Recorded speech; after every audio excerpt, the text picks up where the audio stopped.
அனைவருக்கும் வணக்கம். இந்த வீடியோவில் நம்ம எதை பற்றி பார்க்க போகிறோம்னா 12 வோல்ட் டிசி சார்ஜர் பைக்கு மாதிரியான போகிறதுக்கான சார்ஜர் நம்ம வாங்க போகிறோம்.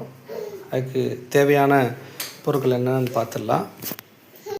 முதலாவது தேவைப்படுற பொருள் என்னென்னு பார்த்தீங்கன்னா 12 வோல்ட்டு 3 ஆம்ஸ் டிரான்ஸ்ஃபார்மர் வாங்கிக்கோங்க. இதனுடைய வேலை என்னென்னு பார்த்தீங்கன்னா 230 வோல்ட் ஏசி கரண்ட்டை 12 வோல்ட் ஏசி கரண்ட்டாக மாற்றி கொடுக்கும். அடுத்ததாக ஒரு சர்க்யூட் போர்டு ஒன்று, ப்ளைன் போர்டு ஒன்று வாங்கிக்கோங்க. அடுத்ததாக நெக்ஸ்ட்டு டயோடு வாங்கிக்கோங்க. IN5408ன்னு சொல்லி கேட்டிங்கன்னா கொடுப்பாங்க. இது ஒரு 4 டயோடு வாங்கிக்கோங்க.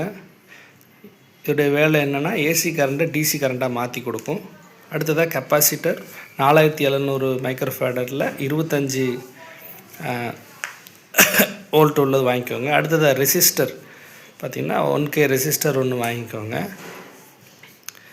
நெக்ஸ்ட் அடுத்ததாக ஒரு LED லேம்ப் ஒன்று வாங்கிக்கோங்க.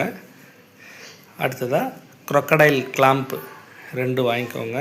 இது பேட்ரி அந்த பாயிண்டில் ப்ளஸ் அண்ட் மைனஸில் போடுறதுக்கு. அடுத்து எலக்ட்ரானிக்ஸ் ஒயர் இருக்கும், அது ஒரு பேக்கெட் வாங்கிக்கோங்க.